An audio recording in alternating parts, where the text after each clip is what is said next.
Well, goodbye August and hello September. It is crazy how fast this time is going by, but now we're already at the start of September. August is over. I just started college. Things are getting insane, which actually speaking of that, that's one of the reasons that, if you watch my other channels, why I haven't been posting as much lately. And I'll talk about that with a couple certain things we talk about here. But of course, we are joined once again by myself and all of you watching at home with our check-in of like everything I've been watching in the month of August 2023. All the movies, all the TV series, of course. As always, you can let me know in the comments below what you've been watching as well. August was an interesting one because I saw one movie in theaters. And other than that, like, there was a couple new streaming shows, but for the most part, what I watched in August was kind of legacy content, as Marvel would consider it. Stuff that came out in the past, just stuff that's not new. But a lot of this is stuff that I haven't seen before. Some of it is rewatches of just some of my favorite movies. We're gonna get into that. But starting off with series, of course, I've been continuing watching My Adventures with Superman. This show is really good. Also, the Harley Quinn animated series, season 4 on HBO Max. I love this show. Season 4 is so good. This latest episode was amazing. I mean, Bane going to Italy and learning to make pasta. You don't get better than that. Well, actually, before I continue, I do want to mention, as I kind of mentioned before, with me starting college and not having as much time to do videos, I probably won't be doing any more episode reviews and breakdowns for Harley Quinn Season 4, unfortunately, on my other channel, The DC Life, just because, again, time is sucky right now. My sleep schedule's terrible. So, yeah, sorry about that, but I'm still continuing watching it and still loving it. Then we had High School Musical, the musical series, the final season. Season 4 came out on August 9th. The whole season dropped that day. I binge watched it and I loved it. This is a show I loved since the beginning when it first came out, when Disney Plus first launched, all the way back in November of 2019. It's a show I've followed these last 4 years. And I've just loved so much. Obviously, I was in high school for the majority of the time that this show was on. So I had a lot of relatability there, especially as a theater kid myself. I grew up loving the High School Musical films. And season 4 was perfect. It was great. It was, there was a lot of cameos and callbacks and full circle moments. And I really love where the story went for season 4 of High School Musical, the series. Then we got Pitch Perfect Bumper in Berlin. This is a show from a couple months ago in 2023. It came out, I think, in the spring. It's a Peacock original. I'm currently staying at my cousin's house, who is subscribed to Peacock. I personally don't have a Peacock subscription, but I'm able to watch stuff on Peacock while I'm living here. So I decided to check out Pitch Perfect Bumper in Berlin because I love the Pitch Perfect movies. Bumper was always one of my favorite characters. And the show, I mean, it's all right. It's not great. I know a lot of people didn't like it just because they don't like Bumper and find him really annoying. Personally, I like the character. I think he's really funny. He is definitely annoying sometimes, but I mean, I think it was good. Just like, it's not the same. Like, I think Bumper was good, but he was good amongst the mix of the other Pitch Perfect characters. So throwing him in here with all these new characters, other than, of course, Peter, and in Berlin, it wasn't the greatest, but it is getting a second season, and I will inevitably watch that when it comes out. Now, finally, for series, the new series that came out just a couple weeks ago was the Ahsoka Disney Plus series. Now, this one, I've kind of fallen off of Star Wars lately. With The Mandalorian, I wasn't really that interested in it, especially season 3, wasn't great. So Ahsoka, I didn't have a whole lot of hype for this. I watched the first 2 episodes. I thought they were okay. I did find myself getting a little bored. I do feel like it is probably because I haven't seen Star Wars Rebels, so I don't have really much emotional attachment to any of these characters. But hopefully as the show goes on, I'll start to enjoy it more. I do think it's better than what The Mandalorian gave us. And some other recent Star Wars projects. So it's definitely a turn for the better, but just personally, I'm not loving it yet.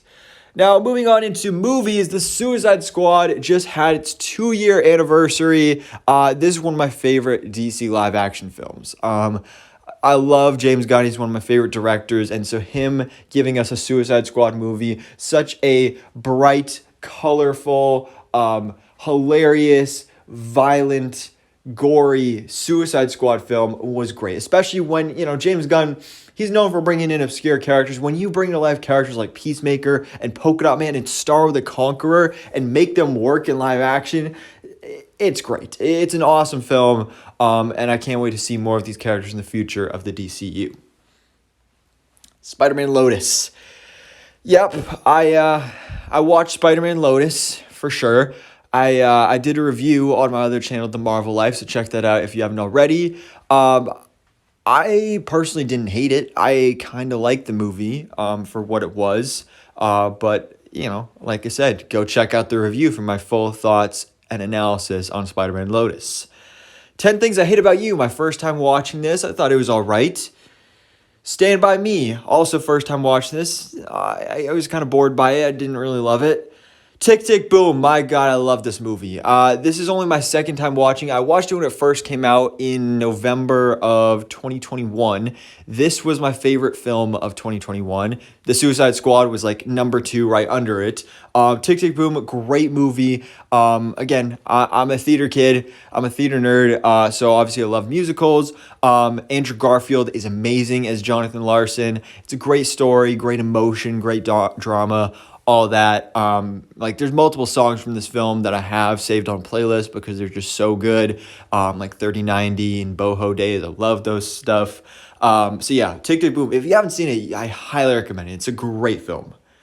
Blue Beetle. This was the one movie I went to go see in theaters this month. I did do a review, both a non-spoiler review and a spoiler review on the DC Life. So go check that out if you have not already. But yeah, I really love this one. It is kind of like a lot of superhero movie cliches that we've seen done time and time again. But I love the character Blue Beetle. I love Shola Merdueña as Jaime Reyes. Great casting, and I'm excited to see more of the character in the future of the DCU. Rio, a childhood classic for me, so this is pretty nostalgic. I love going back to watch this, as well as also Wreck-It Ralph, another one of my childhood favorites right here. The Girl Next Door. This honestly might be my favorite movie of all time. It's at least like top 3. And it's such an underrated film because I'm assuming like most of you probably don't know what this movie is or never heard of it or anything. The synopsis is basically you got this teenage boy who he's a senior in high school. He's always been a goody two-shoes, getting straight A's and all that stuff, following the rules, not breaking the rules or anything like that. But then a porn star moves in next door. And that's the basic synopsis of the film. That's what you would see anywhere you Google about this or look at the synopsis of the film. That's what it would say. And yes, that's true, but that's very misleading. I mean, to be honest, that is the reason I watched the movie, but I watched and got something completely different because that is the baseline of what this is. But what it really is, like, this isn't like yes, it is rated R, but it's not like a hard R, like raunchy, a bunch of nudity and stuff like that. No, it's actually a really touching coming of age film about getting out of your comfort zone. And it's a beautiful love story as well. Like there's some great romance in here. I love me a good rom-com. This is a perfect rom-com. And it's hilarious also. Great cast. I highly recommend The Girl Next Door if you've never seen it before. Then we have American Pie, or American Reunion, as it's officially called. The conclusion to the American Pie franchise, starting with American Pie, then American Pie 2, then American Wedding, and then finally American Reunion. This is my first time watching this. I had seen the first 2 movies previously. So then this year I started watching, basically did a marathon of them. In May, I watched the first American Pie film. I rewatched it. In June, I rewatched American Pie 2. In July, I watched for the first time American Wedding. And now in August, I watched for the first time American Reunion. And I love this. This might be my favorite movie franchise of all time. I love these American Pie movies. And American Reunion, I was kind of nervous about it because I was like, oh, this is the first time that they're like, this is so many years later after the last couple films, and it's going to be so different. They're not teenagers anymore. Now they're full on adults. Is it going to be as funny? Is it going to work, or is it going to be a little forced? But it was perfect. There was like so many references and like full circle moments from the first film and throughout the whole franchise. So I really love that. And honestly, it doesn't surprise me to come to find out that this movie was directed by the same people who created Cobra Kai, which is another one of my favorite things, just because it does that same thing so perfectly. So many references and cameos and like full circle moments from the original Karate Kid movies into Cobra Kai. This movie is like the Cobra Kai of the American Pie franchise, and I think a perfect ending. I love all these characters. I love seeing each and every single one of them again, getting to see where their life is at, and go through some last life lessons and all that stuff. I really love this one. Then I watched Asteroid City again. I got to check out some stuff on Peacock. Asteroid City was one I was kind of looking forward to because it's a stellar cast. I don't think I've ever seen a Wes Anderson movie before. This movie, it started good, but then it just got kind of boring and weird. Well, really, the weird wasn't really what bugged me, because a lot of the movie is just weird, and like a lot of the characters are kind of stiff and awkward. But that wasn't what bothered me. It was just like, I don't really know what the plot was, and I just got kind of bored with it. Visually, it's a really cool looking film, like lots of bright colors and everything, but I really don't even know what happened in this movie. And I watched the whole thing. Now, to end off the month, I had a little movie marathon with my best friend, and we watched The Good Boys because he'd never seen this film before, so we watched it. It's a hilarious movie. I love this one. And then we also watched Superbad, which he had never seen before either. Now, I just rewatched Superbad a couple months ago just because it's one of my favorite movies of all time. But when he said he hadn't seen it before, I was like, oh, we have to watch this movie. And it was great. It's like, it's one of those movies that I can never watch it too many times. It's just good every single time. I love this movie. So, ladies and gentlemen, boys and